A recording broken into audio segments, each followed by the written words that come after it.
She is most commonly known as the wife of King John. But today we're going to cast a wider net to discover more about Isabella of Angoulême. To help us learn more about Isabella, we are joined today by author and historian Sharon Bennett Connelly. The Tudors Dynasty Podcast. Sharon, welcome back. Hi, Rebecca. Thank you. I knew that I had to reach out to you, and I knew that you had quite a few that you could speak on. And I'm so curious, why did you choose Isabella? She's a bit like my nemesis. Most of the queens, I understand.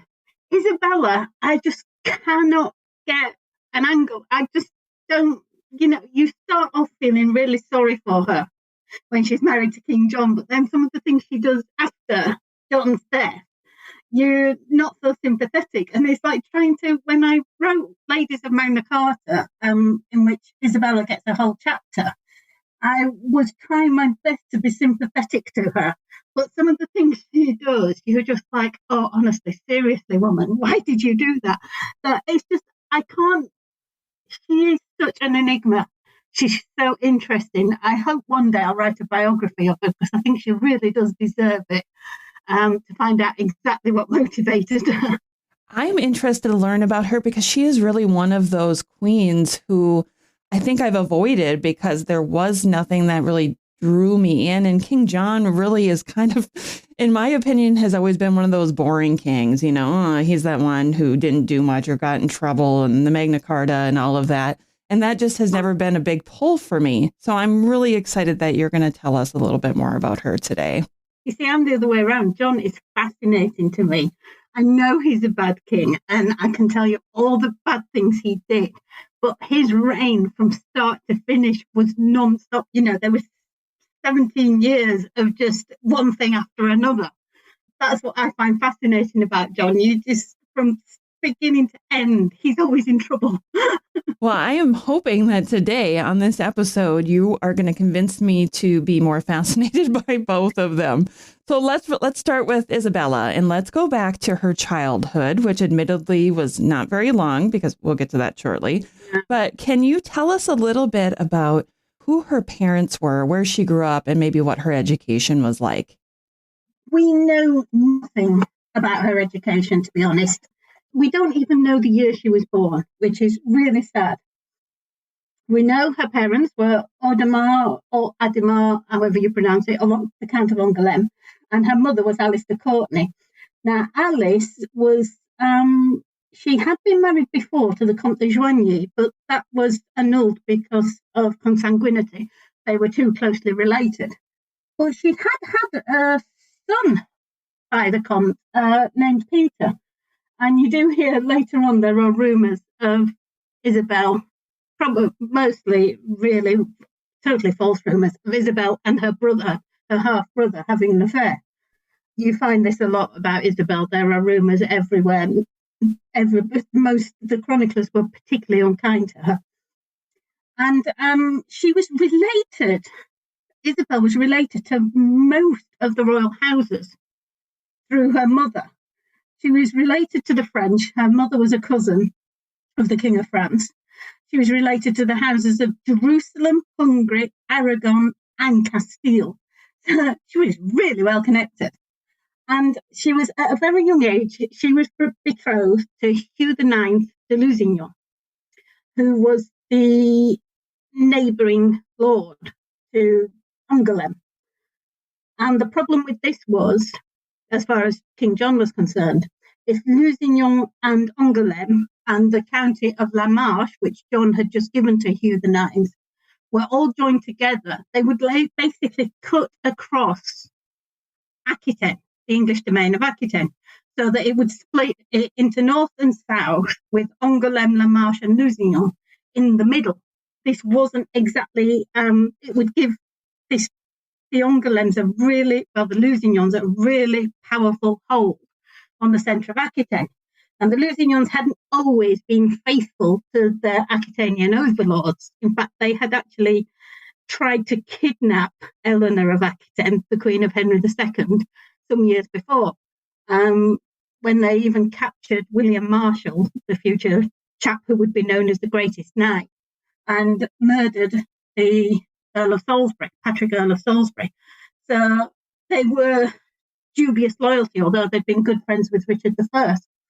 So the idea of little Isabel marrying Hugh IX was not something that John would have been conducive to, but they were betrothed. And the theory is that in 1200, they still weren't married, probably because Isabel was still too young to marry. The canonical age for girls for marriage in those days was 12. They were sometimes married before, but then when they got to the age of 12, they had to affirm that they did want the marriage. So with Isabel and Hugh, they were still only betrothed in 1200 because she wasn't yet 12 and not yet old enough to marry. It's so crazy because I think one of the things that I had been reading was people aren't exactly sure how old she was when they got married. Is that safe to say? Yeah, we don't know because, like I say, we don't have her date of birth. We know her mum had been married to somebody else until 1184. The first time she gets mentioned as the wife of the Count of Angoulême is in 1191. So you can assume probably that she didn't actually marry until 1188 or 1189, because surely she would have been in some charters from the Count of Angoulême before then, if she had been.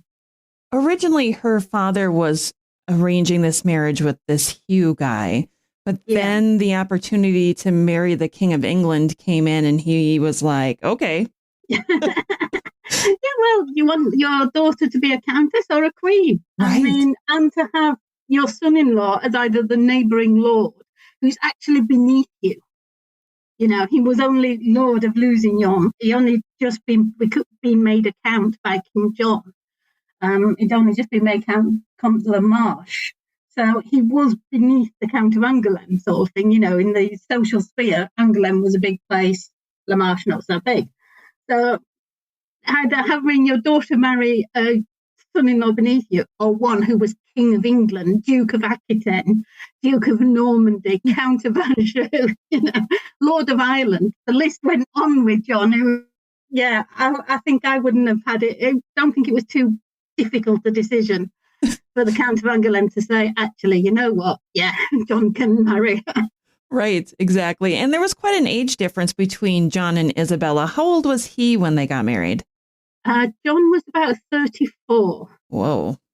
And Isabella wasn't 12. Yeah, that's so young. And she could have been as young as 10. We don't know. That's the problem. We don't know.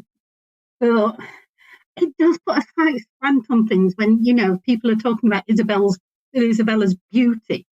And the fact that John was there was a story that John married her because he was enamored of her beauty. He saw her and he had to marry her.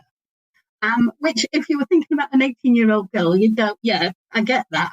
But a 10 or 12-year-old girl, you're like, no. Right. That adds a whole other thing to it. Well, and there was a rumor, too, that young Isabella, the new Queen of England, was such a temptress, go figure, who kept her husband in bed until noon every day. Is there any evidence to back up that story, or is this just another ploy by men to make women into the enemy? Yeah, I think it was the chroniclers suggesting that John was neglecting his duties as king. That he was doing it because this beautiful girl was keeping him in bed. The evidence against that is Isabella didn't have a child until 1207. They'd been married 7 years before she gave birth to her first child, which suggests that John, even if she'd been 12 or 13 a couple of years after they'd married, she would have had a baby in 1203 or 1204, but no, not until 1207. So John obviously wasn't in bed with her every chance he got, because the woman, one thing you can say about Isabella of Angoulême is she had no trouble getting pregnant. She had 5 children with John and 9 with her second husband. So if she was one of those poor women who just had to look at her husband to get pregnant by the sound of it. Well, and I'm wondering, too, if she was so young, was she physically capable even of getting pregnant? I wouldn't have thought so. And I wouldn't have thought so, and I don't think John thought so. Like I say, she didn't have a child until 1207, so John must have stayed away from her. Right. Exactly. He didn't. There's no suggestion, except for, well, there is a suggestion. The chroniclers say clearly that John was in bed with her, but the fact that she didn't have a child, I would suggest, and then that she had 5 within the space of 6 years, 7 years, I would suggest that he did stay away from her. Yeah. Well, and let her grow up a bit. 5 children in the span of 7 years. That's a lot of kids. It's about 8 years, I think. Wow. 1207, and the last one was 1215 or 1216. So it's, she had 9 with her second husband. And so her first son, or her first child with John, was future Henry III. Yes. He was born in 1207, and then you had Richard, born in 1208, I think it was. Joan, 1210. Isabella, about 1214, and then Eleanor, who married Simon de Montfort in 1215, or the latest research is suggesting that she might have been born in 1216 and might not even have been born by the time John died in October 1216. So we don't know. I do want to get back to their children, but first I am curious, do we know, was Isabella liked by the English? No. Was that because she was French? No. I mean, the thing is, the question is, of course, who you're talking about with the English. That she wouldn't have known the common English, from what I can tell anyway. She would have been well protected and kept away from the common people. The chroniclers didn't like her. They blamed her for the loss of Normandy, for the troubles in Aquitaine, Magna Carta. They blamed her for everything, the chroniclers. Poor girl had very little power when she was married to John, but they still liked to blame her. So, yeah, I think if that trickles down, nobody's going to like her, because all they get is the impression that she was this Temptress who caused the loss of our English-French lands. Her marriage to John and jilting of Hugh de Lusignan caused so many problems for John in France. Philip, the King of France, actually backed Lusignan, and so it's an excuse to harry the English lands in France. And of course, the English nobles weren't English; they were Anglo-Norman. So they had as many lands in England as they had in Normandy. So Philip started taking over Normandy, and of course, the English lords weren't very happy, so they blamed John's marriage to Isabella, which means Isabella gets blamed. It's so different from the Tudor era that I want to make sure that all of our listeners understand, because help me understand too. When we're talking about the Tudors, we have the peerage and we have dukes and we have, barons and earls and all of that. But during the 12th and 13th century, we didn't have all those titles, did we? We didn't have dukes. The first Duke wasn't until the 14th century in England. Dukes, they did have dukes on the continent, and King John himself was Duke of Aquitaine and Duke of Normandy. They were slightly different to English dukes in that they were actually semi-independent, semi-autonomous.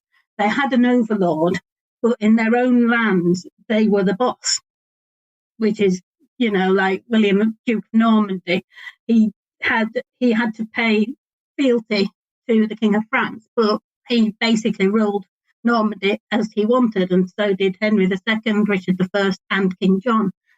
They did have earls, and that was the highest nobility, an earl. They were basically owed fealty to the king and provided the king with soldiers, and took part in administrative duties like appointing sheriffs in counties, justices of the peace, councillors to the king, and generals in war.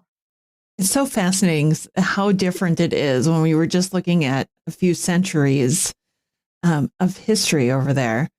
No, yeah, it is. And when you think about it, Magna Carta, which was at the end of John's reign, actually regulates some of this. It regulates the duty of the king to the lords and the duty of the lords to the king.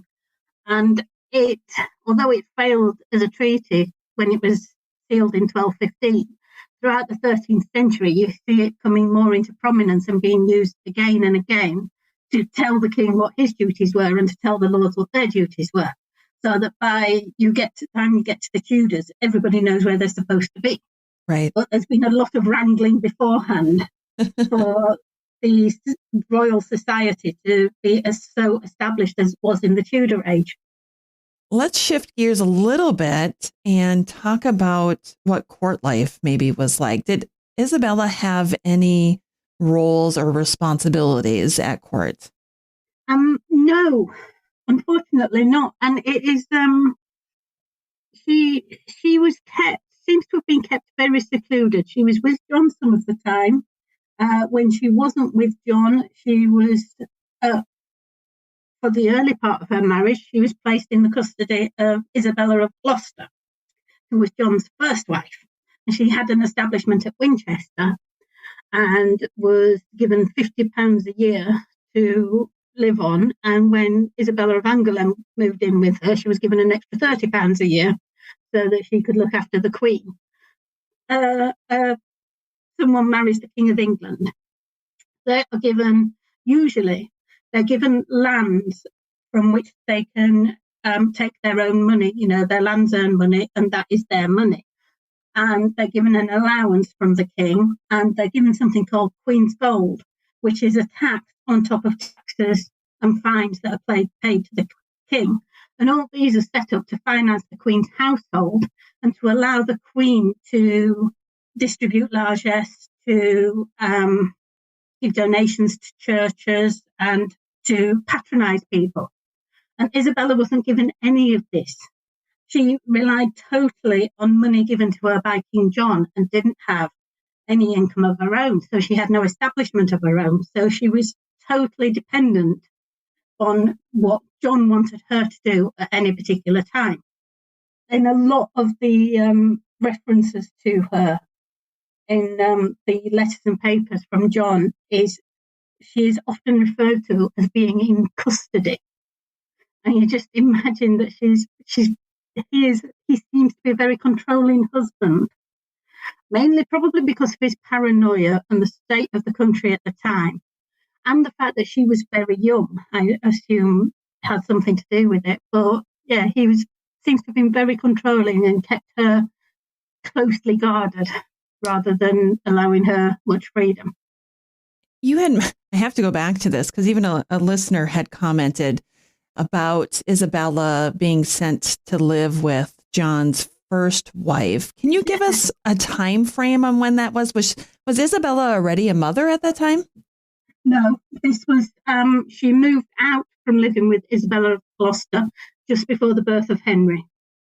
So in the first 7 years, between 1200 and 1207, except for the time she was with John, she was usually staying with Isabella.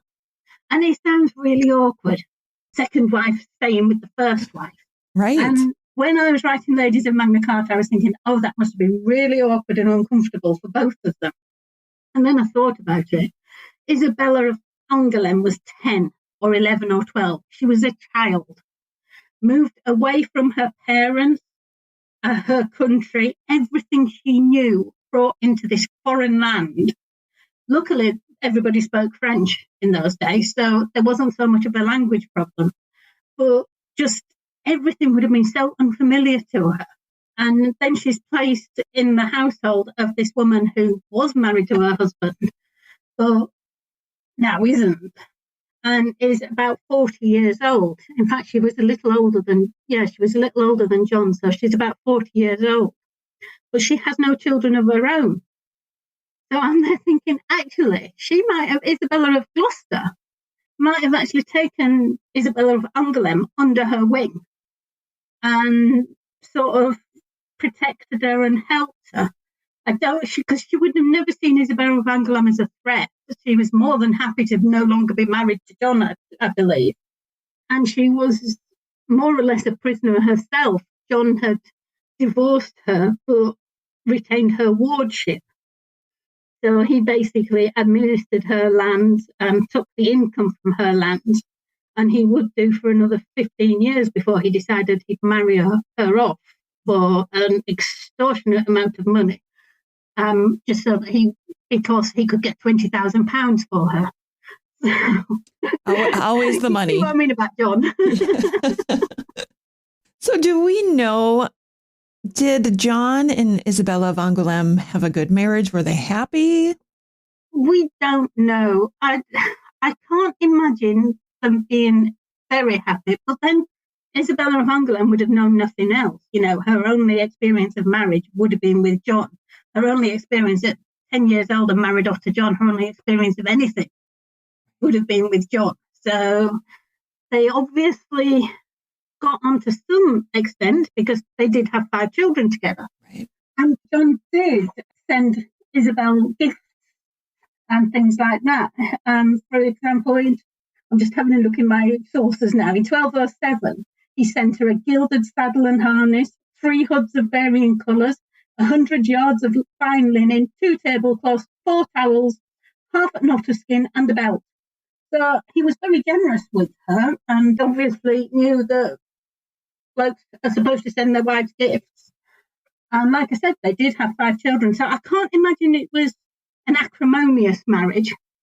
And when you hear the kind of things she did to her second husband, she didn't have as much power in her first marriage.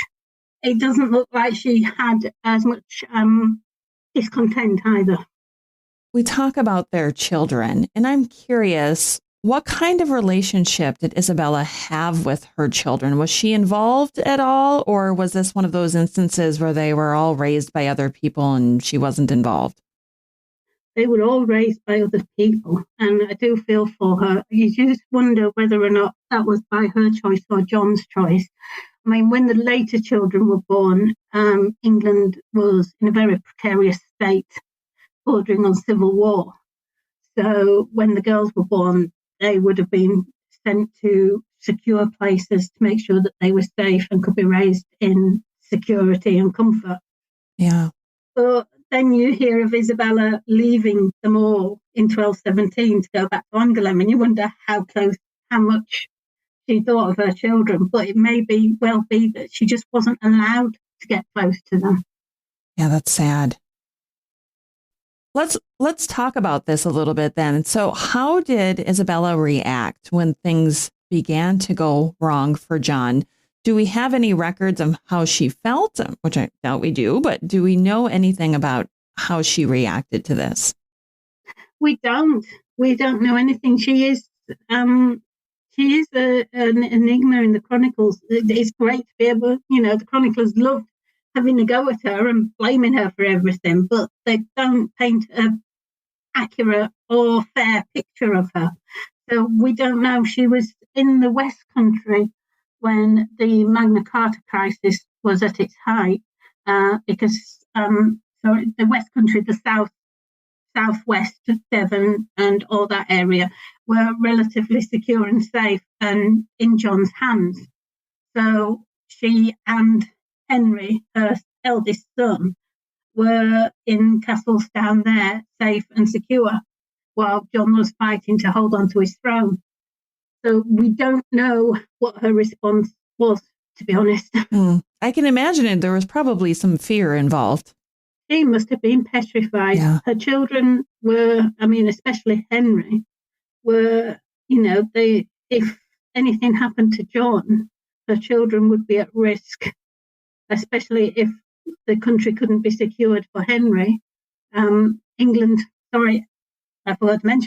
had been invaded at that time.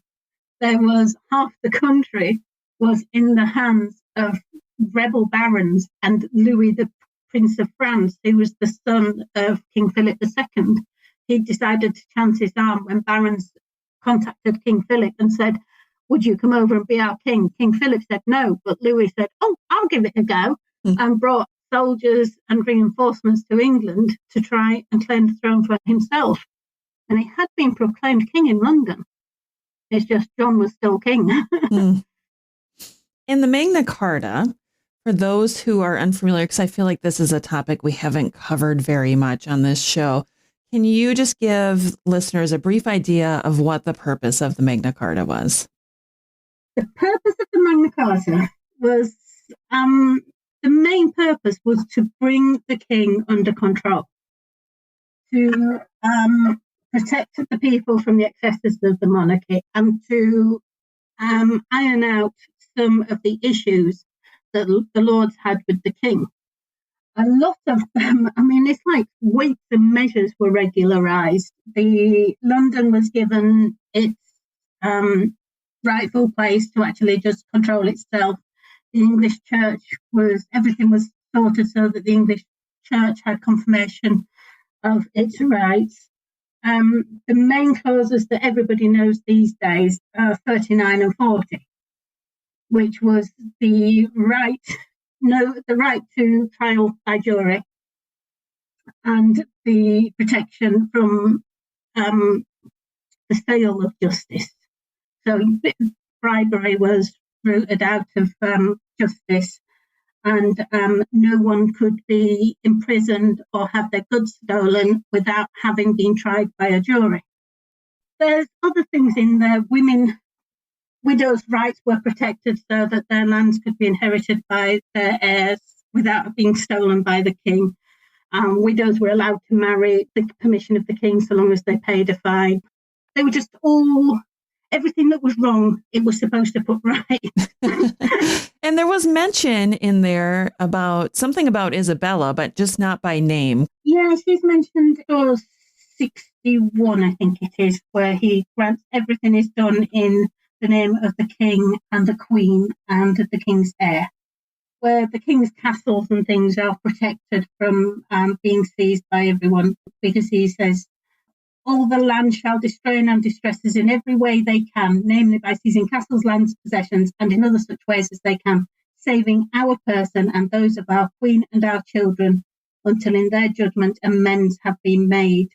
So they took some of his castles into custody until the king had made amends, but it was only those that weren't the queen and the king's children were not staying at. They couldn't seize anything that anywhere that the queen was staying or that the children were staying, so that they were protected. Well, that's good at least. And we know that John signed off with a seal on the Magna Carta. Yeah. What happened to him after that? What does John's demise look like? Well, straight after Magna Carta, John wrote to the Pope and said, the barons have made me sign this nasty little charter and it's not fair. I didn't do it willingly. And there is a clause in the church where if you are forced to make an oath or to seal a charter, it is not valid because it was done under duress. So the first thing the Pope did was agree with John, say, actually, that wasn't right. They shouldn't have made him sign this.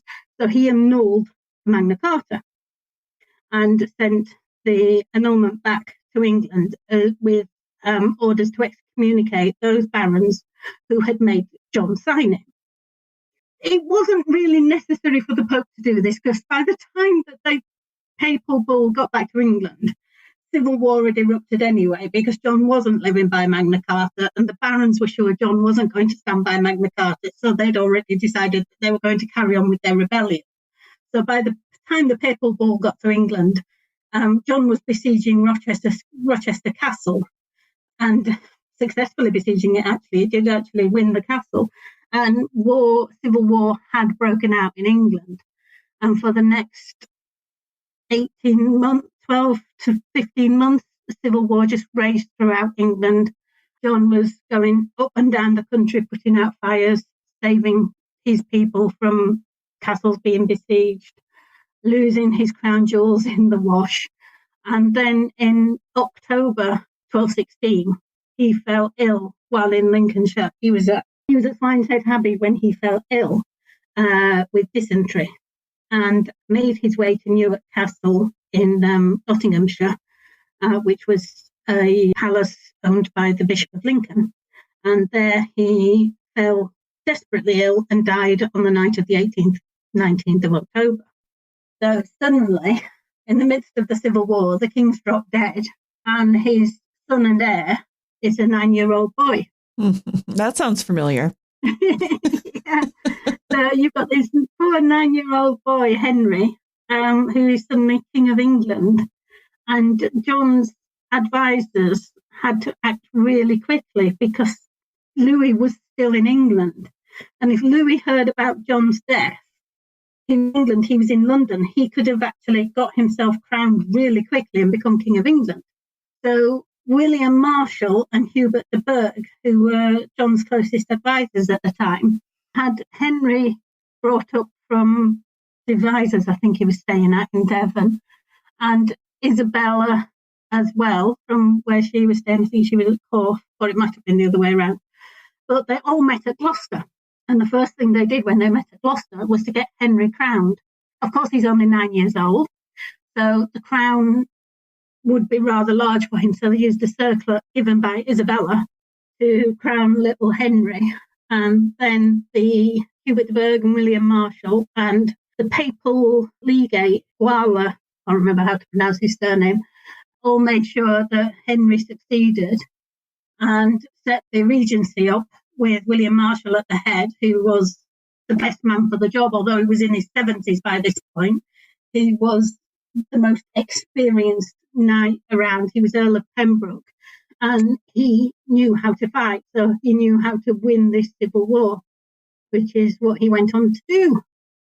So now we've kind of reached the second half of Isabella's life. What happened to her after Henry became king? She wasn't part of the regency, so what was her role?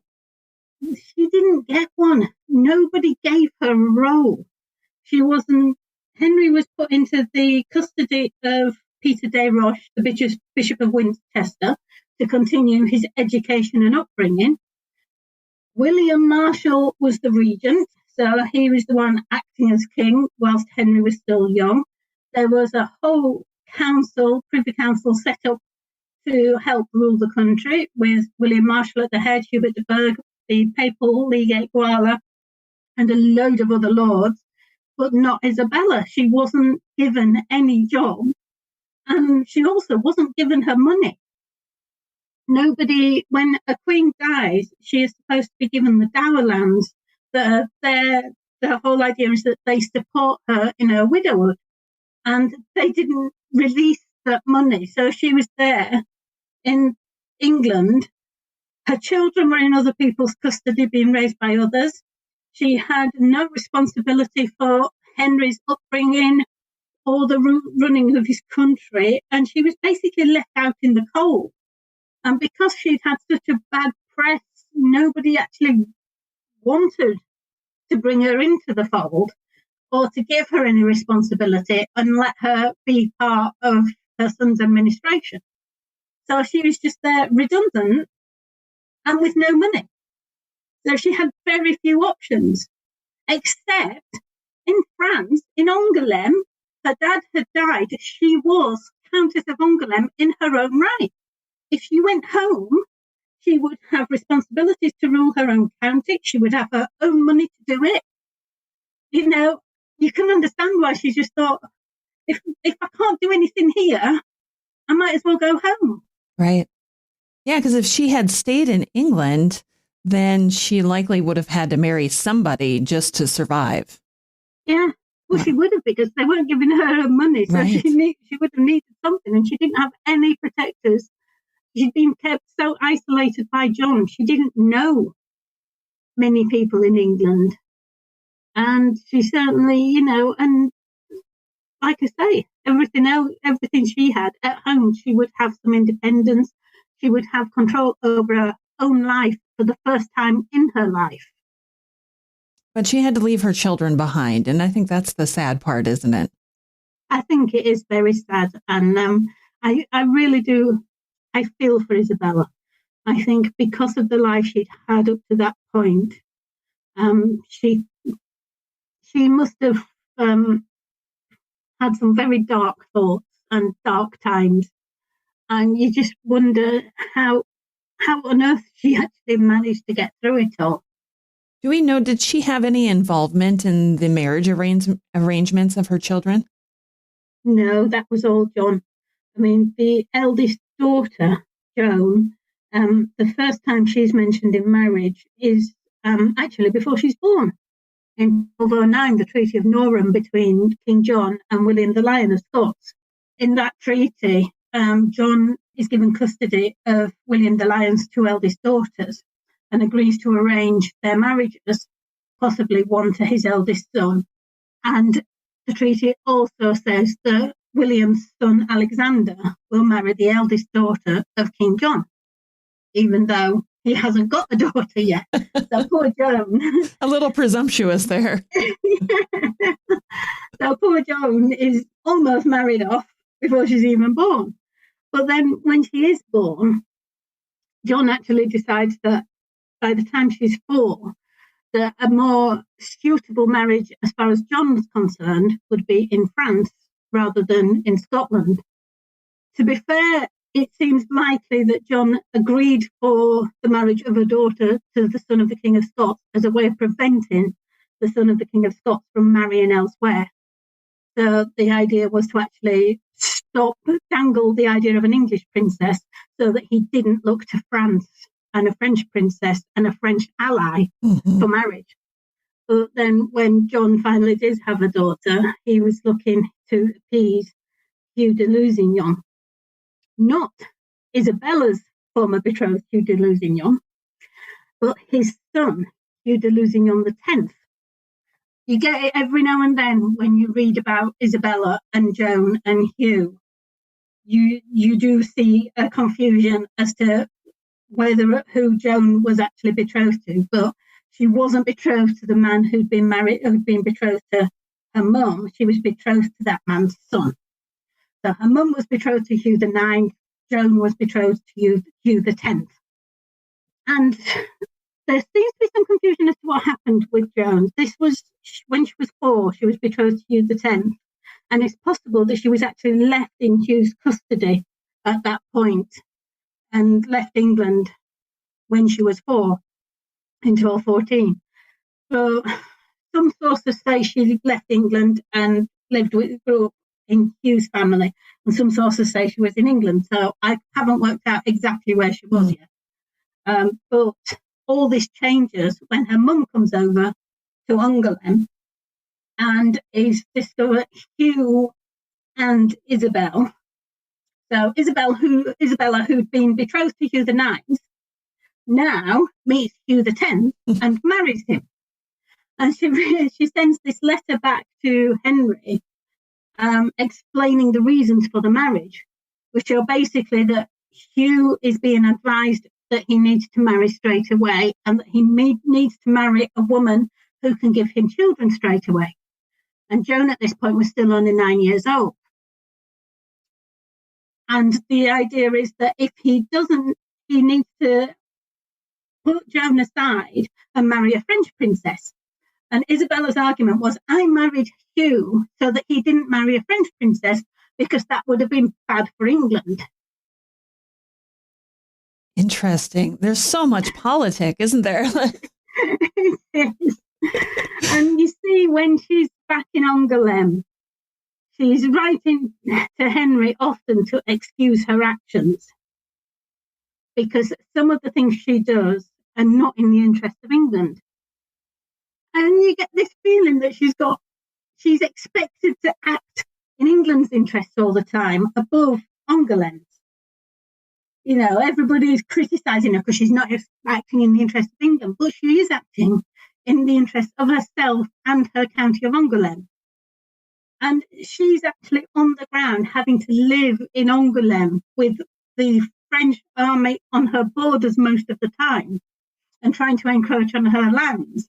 And you've got the English miles away telling her, no, you've got to stay strong and be with England. It's like you just imagine this poor woman caught between a rock and a hard place with English fantasy and French reality on her doorstep. Right. Well, how difficult. Her son is the King of England. I can just imagine how torn she felt because she'd want to support him as well. Yeah, me too. And she doesn't see Henry for 12 years. Oh, wow. After she leaves England. That's a long time. It is a long time. And she only sees him in 1230. He's come to basically to have war with France. So, and she and Hugh have allied themselves with Henry, but then they turn against Henry when it works out that it's not in their interest, in the interest of Angoulême, to actually fight the French. So they make peace with the French, which Henry then feels betrayed. Like I say, it's all right for you, the English, who are miles away and haven't got the French on their doorstep. What was her marriage to Hugh like? Do we know, did they get along? They must have got along enough to have 9 children. But there are reports that it was rocky. There are rumours of divorce, Hugh having multiple affairs. And then there's this great incident where Hugh, she takes all the soft furnishings from Hugh de Lusignan's castle and goes back home to Angoulême with all the furnishings of his castle, and then locks the doors and leaves him locked out of the castle for 3 days before she lets him in. Okay, now she's becoming more interesting. You just got this image of this feisty woman going, you've upset me, so I'm nicking all your stuff and I'm locking the doors. You're not coming in. Right. It's like that upset girlfriend who throws all of her boyfriend's clothes out into the front lawn. Yeah, I tell you, if she'd thought of cutting everything up, I'm sure she would have done. Oh my goodness. That's so funny. I love that. Well, why don't you let us know a little bit maybe about what the end of Isabella's life looked like?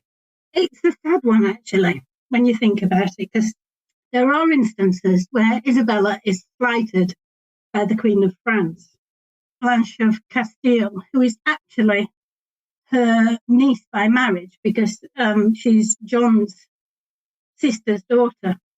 And she goes to meet Blanche and is made to stand while the Queen sits, despite the fact that she herself is a crowned and anointed queen.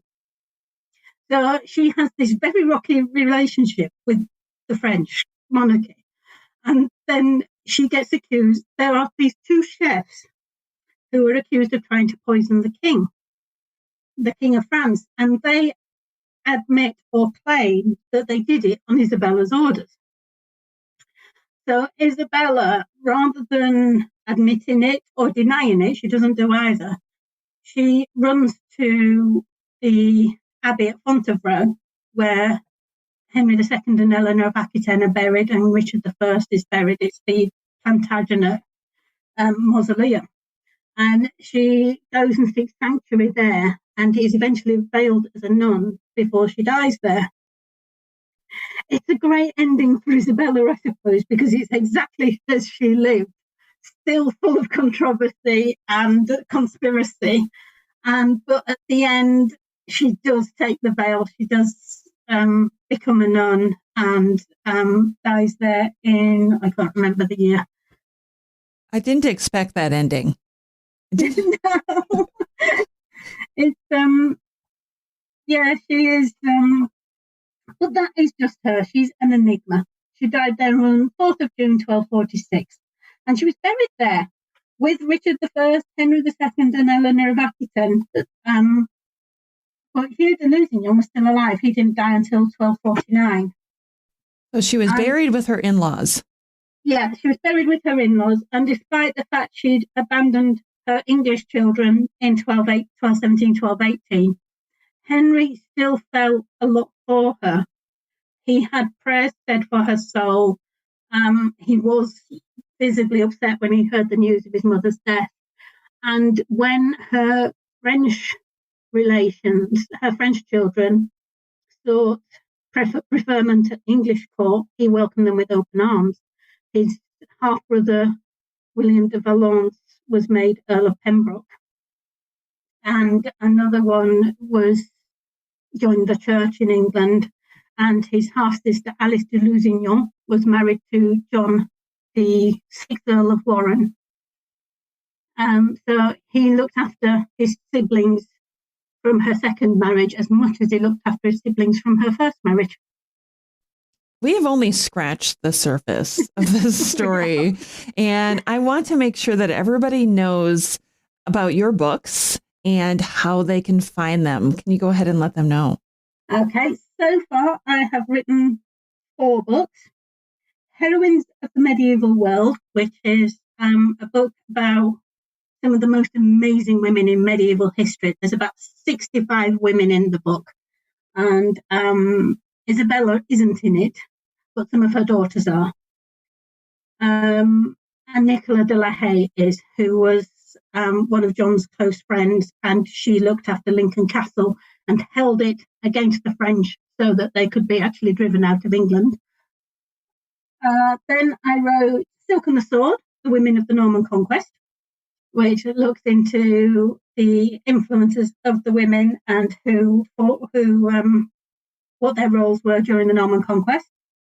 Then there's Ladies of Magna Carta, which Isabella of Angoulême is a really big part of, as is Isabella of Gloucester. And that's about the women of influence in 13th century England. And then my last one that came out last year is Defenders of the Norman Crown, The Rise and Fall of the Warren Earls of Surrey, which is a family history of the Warren Earls, who were in England from 1066 until the last Earl's death in 1347. But that was a very personal one for me, because I actually grew up around the corner from one of their castles and used to give guided tours at Conisbrough Castle, which the Warren Earls built. So, and my next one is coming out next May. It's called King John's Right-Hand Lady, and it is a biography of Nicola de la Haye. So it tells the story of a lot of the Magna Carta story and King John's reign, and through the focus on Nicola de la Haye. So Ladies of the Magna Carta is probably a good starting point for those who want to know more about Isabella Angoulême. And then maybe your next book that's coming out will be a nice topper to that cake. Yes, I would hope that if somebody read Ladies of Magna Carta, they would be wanting to read the Nicola de la Haye book, because Nicola's in Ladies of Magna Carta. And also with Ladies of Magna Carta, you get to see why John is considered bad, because I tell the story of Matilda de Breauz as well, who was the woman who was thrown in a dungeon by John and left to starve to death, which is a bit of a harrowing story.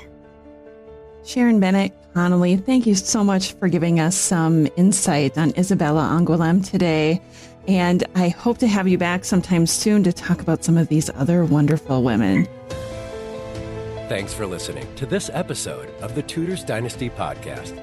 You can follow and support the Tudors Dynasty Podcast on Facebook, Twitter, Instagram, and Patreon @Tudors Dynasty.